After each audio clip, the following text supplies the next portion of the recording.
everyone. It's Hannah. Oh, look, it's Jake. Hi, Jake. Whoa! You want to hear about chicken nuggets? I mean, I honey sure. potted them last time for some chicken nuggets. Okay, what's up with chicken nuggets? So, there's this company that's been making lab-grown meat. Well, they really started. It's called the Just Company. They're trying to do ethical sort of alternatives to some sort of hard to replace things. Eggs, for instance, they have a product called Just Eggs that's out that apparently is pretty good. I'm actually going to pick it up and try it. They've been working on the beef recently. Trying to get like the fats and the textures and all this stuff. I've had the Just Eggs in literally the other day. Did you like them? I didn't have them in and of themselves. They were in a scramble though. Right? It was Baja Blast's birthday, and we made a cake with them. Oh, okay, right. But it worked really, really well as a substitute for the eggs. I couldn't tell in the cake. Right, so. a lot of people really like them. And then they do the meat, and they do some seafood type stuff. So they're 3D printing this kind of stuff. And they just recently sold their very first commercial version of lab-grown meat. It's lab-grown proteins, so there's no animals were harmed. It's better for the environment, the water, and all the carbon emissions and everything. It's like 98% more efficient than an animal, which is really cool. And in all of humanity's scientific glory and just the advancement and the ethical nature of this really cool 3D printed future meat, it makes a lot of sense that in the year of our Lord 2020, this technology will be used to sell chicken nuggets. That's interesting. I wonder if... I know Baja wouldn't eat them regularly, because one of the reasons she went vegetarian before she went vegan was because she had a problem with like kidney stones, and it was partially being caused by like her body's reaction meat, probably, to right? meat. But I'm wondering if she would at least try that. Like if I got them, would she try? You know what I mean? Yeah, well, because there's no ethical concern. This was sold in Singapore, not in the United States. So, sure, but I'd imagine within the next out. 5 years it'll make its way here at some point. I think that'd be wonderful. I am not a vegan. I understand the ethical concerns, and I agree with them, but they're no compel to me. I think it would be fantastic to have more readily available vegan alternatives to the world. The hamburgers look pretty good. Like they had like little bits of fat and stuff in them, and it was a little bit looser than I like. But if you add some Just Egg to it, might bind just nicely. That is delicious. Thank you for that. So, speaking of delicious, last time we talked about Jesus' poopy hands and how he eats with poop hands, and then shortly after that, in all of his grace and glory, the Lord manifest as man, our God sent down from the heavens to absolve us from our sins, is about to call his own shot and be like, "Hey, I'm important." And then his hype man Peter is gonna be like, "Yeah, you're important." And then also, Jesus is gonna be like, "I'm gonna die, guys, just like Tupac." He said that, in fact, just like Tupac, which I'm surprised fewer Christians, or more Christians don't bring it up as like, hey, today was a good day. You didn't bring up Suge Knight though, so I don't believe it. I'm so proud of you that you knew who Suge Knight. Anyway, well, you knew the name. I don't know that you know who. I knew the name. Yeah. I don't know. That's fine. I don't know. That's all I needed from you. That's absolutely fine. You've done your job. You have A+. Never think too highly of me. I know just enough to make references to things. Sometimes in the correct context. Understanding why you're making the reference, but nonetheless, completing it. Solid landing. 10 out of 10. So, in Matthew 16. We're going to read Peter declares that Jesus is Messiah, and then we're immediately going to read Jesus predicts his death. We're going to do that in Matthew, Mark, and Luke. All three of them have it. It's a triple feature today, so we'll get through it. Peter declares that Jesus is Messiah. When Jesus came to the region of Caesarea Philippi, he asked his disciples, "Who do the people say the Son of Man is?" In that rhetorical sort of fucked up way that you do when you have a cult. Maybe he just needed some, adoration that day. I thought you were going to say Adderall. I don't want to see Jesus on Adderall. He'd be way too focused. He'd be like, "Oh God, I got God powers." He'd actually wash his hands and dishes. That's for sure. Actually starts like an effective clinic that people wait in line for. He's like, "Oh, you're healed. You're healed. You're healed." They replied, "Some say John the Baptist, others say Elijah, and still others Jeremiah or one of the prophets." "But what about you?" he asked. "Who do you say I am?" Simon Peter answered, "You're the Messiah, the Son of the living God." I am accidentally doing it sexier than I planned on, but now I'm sticking with it, and I think this is a fuck thing. I think this is foreplay. I think it's like, yeah, who's your Messiah? Who's your daddy? Yeah, it's that kind of shit. It is interesting and kind of blatant in it, because for those of you who don't know, there were like multiple people, running around claiming to be the Messiah around this time. Jesus is the one that stuck in terms of popularity, but like, it's funny to me that it's a rhetorical story where he's like, "Who do you think is the," like it's fucking Steve from Blue's Clues. Yeah. "It's you, Jesus. We're following you around, Judea. We obviously think it's you." Jesus replied, "Blessed are you, Simon, son of Jonah, for this was not revealed to you by flesh and blood, but by my Father in heaven. And I tell you that you are Peter. I've renamed you. And on this rock I will build my church, and the gates of Hades will not overcome it." By the way, Hades. "I will give you the keys of the kingdom of heaven. Whatever you bind on earth will be bound in heaven, and whatever you loose on earth will be loosed in heaven." Then he orders his disciples not to tell anyone that he was the Messiah. It's like the first two rules of Fight Club. They're basically to try and get you to break the first two rules of Fight Club. Guys, don't tell anyone I'm the Messiah. Don't do it. Don't. Really, I'll be mad. It's like little kids who are like, "Don't tickle me. Don't chase me." Have we talked about the fact that they changed the dude's name to Peter? Like a cult. I like that shit. That really shows you're in charge. You don't change. That's like cult behavior. You don't change people's names. You'd agree that I'm like in charge of the friend group. By no means of my own. It just, everyone's like, "Are we doing stuff, Jake?" And I'm like, "I guess." And then we do stuff. You're the spoke. You're the spoke on which our friendship group turns. I'm about to change all your fucking names. I'm in charge now. I just got told I could do that. I didn't know I had that power. You're authoritative. It's not that you're always right, but you're always I'm not always right. I know I'm right. Even though you're not always. Yeah. It's just like your thing. It's not always that, but it's like always. Yeah, I get it. You take action. That is definitely a great way to describe me. You have I'm sure you have self-doubt because you're a human being, but you don't let it dictate your behavior as much as your average person. I have a lot of confidence while my mouth is moving. So, anyway, so that's a secret. You don't tell anybody. I'm going to change all your names, though. Okay. I just changed mine. Time to get a new one. We got Baja Blast, Sarah's Code Red. Alex is definitely Beppis. And then you can be, I'll throw you a bone. You can be Grape Crush.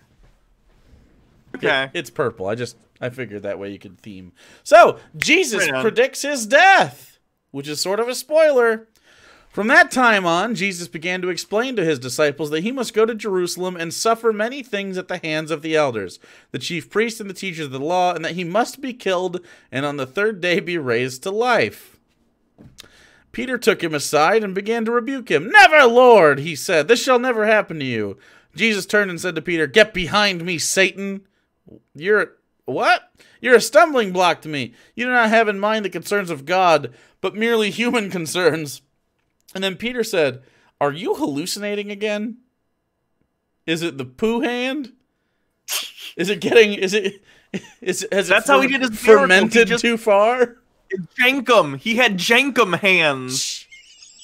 Jankum is what, if you're like a junkie or something and you can't afford drugs, you shit in like a bucket and then you let it ferment. It's called Jankum. It's a real thing. Everybody can get high for free. It's a drugs are a classless through line in human culture. Just not get high sniffing our own shit. That'd be great. Is that what you do to it? You smell it? You huff it? I think, yeah. You don't have to. Well, what's the alternative? You think people are drinking their fermented shit? People do a lot of weird stuff. People do a lot of weird stuff. Someone's probably drank Jankum before. That must be a thing. Oh, the first people that tried, they're like, you know what? Let's create Jankum. They came up with the name first, and they're like, okay, so what is Jankum? Because that's the thought process. They're like, you know what? What if we drank our own shit juice, like shit kimchi?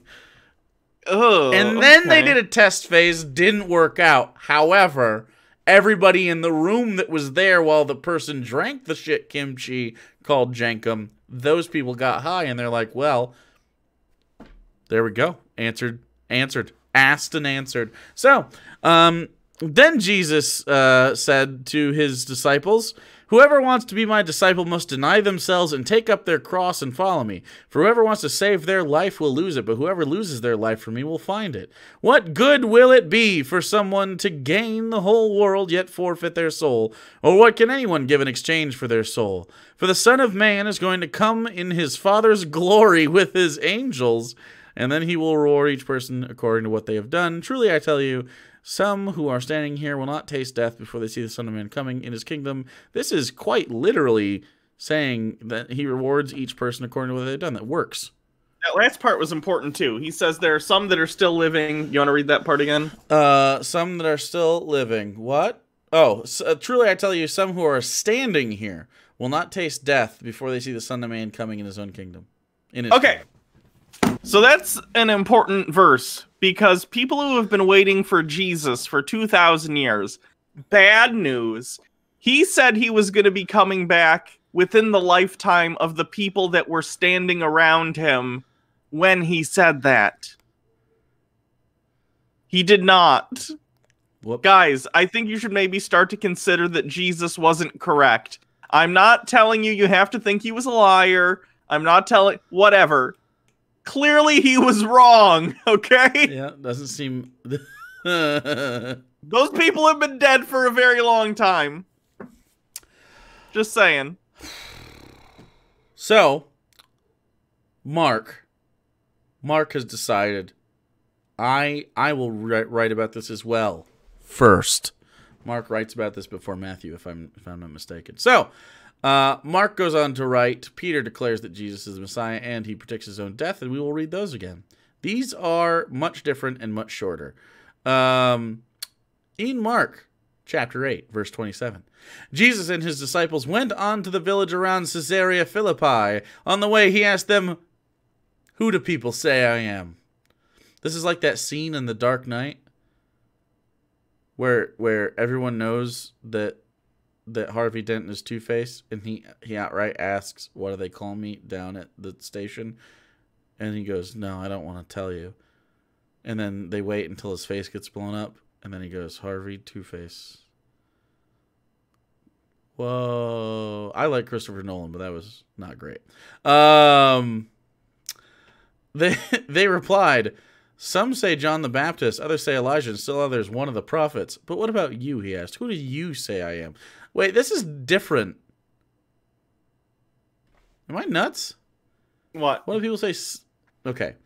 So, in Mark, it says, who do people say I am? In Matthew, it says, who do people say the Son of Man is? Which implies something totally different. So, in Matthew, he asked, who do people think the Son of Man is? Who do people think the Messiah is? In this, it seems just like mistaken identity. Who do people think I am? Right? I mean, it could just be the way he's like phrasing it. Like, I just in the initial one, he's asking, who do they say the Son of Man is? It's a rhetorical question. Right. The answer is going to be him. And this one is, who do they say I am? And then they can still respond with the Messiah. I guess that's just. I'm wondering if at this point, just because Mark comes first, I'm wondering if he had some anonymity at some point. Like, oh, they think you're John the Baptist. They think you're Elijah. They think you're just one of the other prophets. And then, because they're his cultists, he says, but what about you? Who do you say I am? And Peter goes, you're the Messiah. Jesus told them not to tell anyone about him. I don't know. That just the way that's written. The way that's written, if I read that first, without the context of the other one, I feel like would be like, okay, so now, because we don't have phones, we don't have, people are like, well, that sounds like John the Baptist a little bit, because they were friends or whatever. Anyway, Jesus, cousins, yeah, you can be friends with your cousin or lover or whatever. Okay, Jesus predicts his death. He then began to teach them that the Son of Man must suffer many things and be rejected by the elders, the chief priests, and the teachers of the law, and then he must be killed after 3 days and rise again. He spoke plainly about this. And Peter took him aside and began to rebuke him. But when Jesus turned and looked at his disciples, he rebuked Peter. Counter rebuke. Get behind me, Satan, he said. You do not have me in mind the concerns of God, but merely the human concerns. And that was it.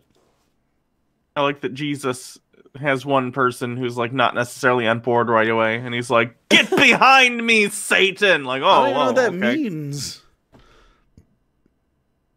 It's like, you follow my lead, you sack of shit. Not like that. That's good. That's what he should have said. All right, and then Luke decided to chime in because he's the laziest.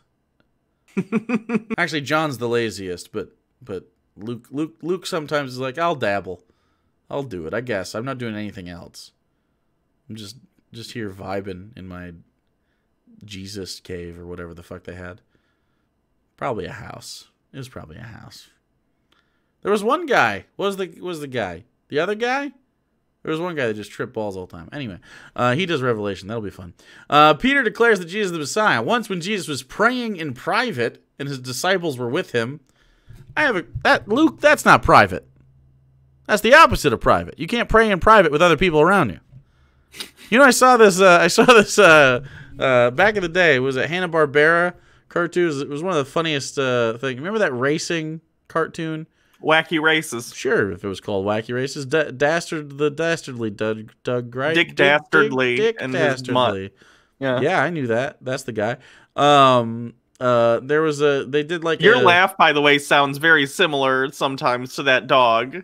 When you get that wheezy laugh, you're like, yeah, you sound a lot like that dog. Yeah, I think it was that show. Or it was another one that was a copy of it. Anyways, there was like they did like a revamp of it, and it came back for a little bit on Cartoon Network. Yeah. And one of the funniest lines I've ever heard in a children's cartoon, and this reminds me of it. There was this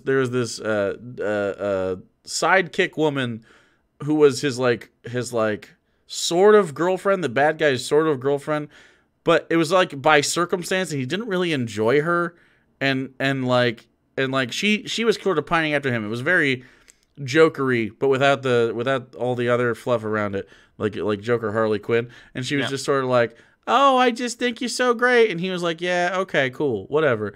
And at one point, she says something really stupid, and there's a small beat, and they zoom out and they pan out, and there's just a flat shot, and he's standing there with his dog, and he looks her dead in the eye, and he goes, come with me, I want to be alone.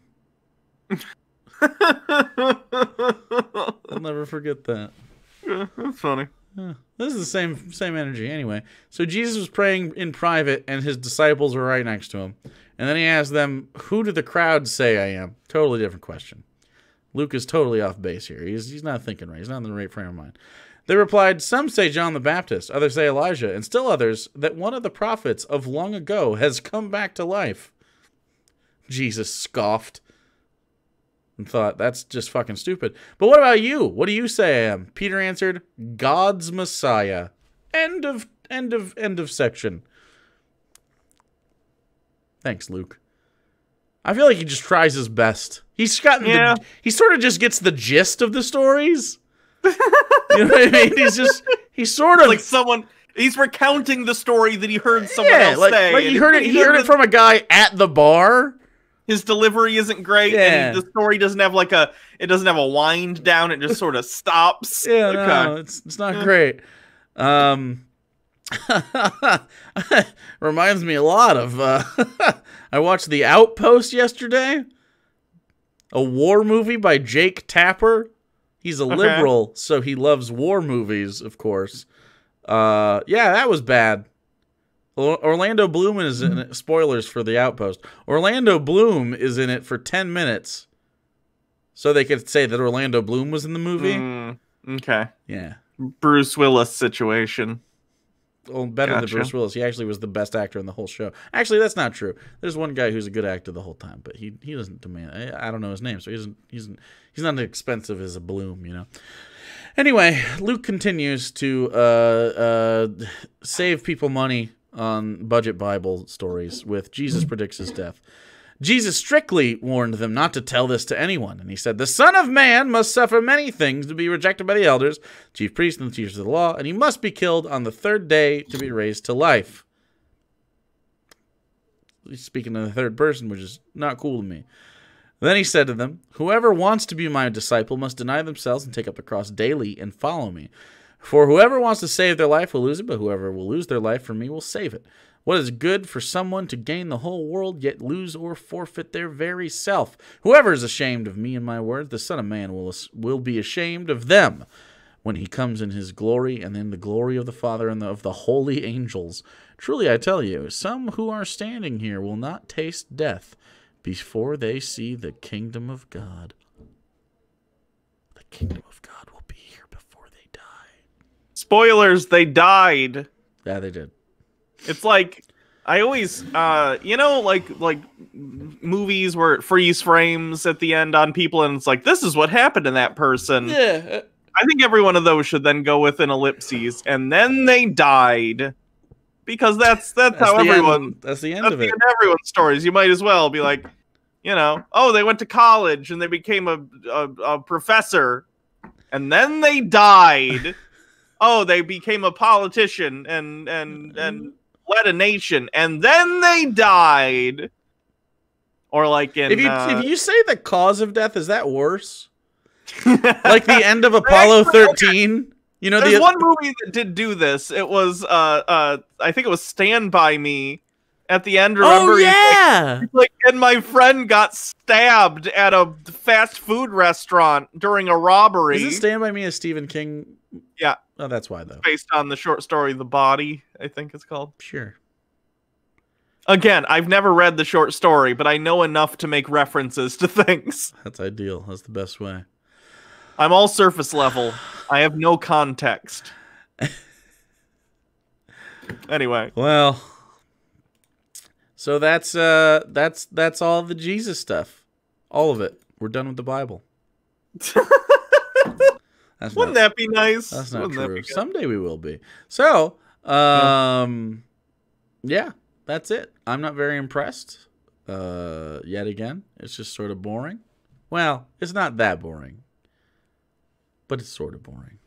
It's just you know what it really. I just want to get to the part where he dies. Yeah, I just want to get to that part. It's interesting reading the parts that were like put in later to be like, oh, he totally knew he was going to die, guys. Yeah. He knew. Trust me. This wasn't, proof that we were wrong. He's a martyr now. It's such weird cognitive dissonance to look at that and go, see, he called it. It's like, it's still wild to me. It's so weird how like little things that you do can have huge impacts on the world. Like I think there was probably a historical figure that Jesus is based upon, although again, probably quite different than depicted in the Bible. Sure. I want to go back in time to whoever, like, I don't know how the Romans kept records. I don't know who signed off on that arrest, but I want to be like, hold on, you have no idea what you're about to do. That's funny. You're about to change the course of human history in ways you cannot fathom. What he should maybe let him be. Well, let him just go, and he'll die of old age. Nah, Not even that old, because he doesn't wash his hands or anything. That's a callback to the last episode. Just if they were American cops, he'd have just been knelt on and chokeholded to death in the middle of the street. No one would have known he existed. That's actually why American cops do that, because it's very hard to make a religious symbol out of a guy kneeling on another guy's neck. So, no martyrs. Well, if you would like to see people step on other people, check out our Twitches. Twitch.tv/actualjake, twitch.tv/HannahReloaded. Lots of smut over there. Gonna have to watch a lot, subscribe multiple times to get the different layers of very subtle smut that we peddle. You also follow us on the Twitter machine. Do that. And check out the other stuff. We're doing some Reuben. As of right now, our Reuben has just gone up. Check your facts, not your feelings. It's a good one. It's not. It's not. None of them are good ones. Really, I hate it. It's really bad. Dave Rubin's not a bright fella. Did you see Dave Rubin said if Joe Biden is inaugurated and serves for 4 years, he's going to leave forever. And so I have never wanted Joe Biden to succeed at anything more than my life than I want him to live for 4 more years. It won't matter. The goalpost, I don't even know. I guarantee the goalpost will move and be like, you call that a presidency? That wasn't even a presidency. And I think he'll be like, I'm a comedian. It was a joke. Okay, you could do that. Yeah. Sure. Anyway, it's okay. Dave Rubin's... I feel like his career is like... I feel like a lot of these people's careers are on the same trajectory as Donald Trump's. Nah, no. There's going to be a place for conservative punditry for quite a while. Sure. I think Dave Rubin's more safe than, say, a Candace Owens. Okay. I don't know. I feel like the only thing that's going to destroy the kind of conservative punditry that we have with people like Dave Rubin and unlike, I don't know, John Doyle, even though John Doyle's very tiny compared to Dave Rubin, both literally and figuratively. I don't know if destroy is the right answer, but like literally, if the right tried to do like an insurrection and it like made the right look like shit for like a whole generation, then maybe their careers would be destroyed. Fair enough. No, they're gonna keep grifting because there's a lot of customers. Well, that's the end of that. Thanks for hanging out with us. We enjoy this. We are now going on to do a chick tract where all of the tracties and all of the chickties will be done.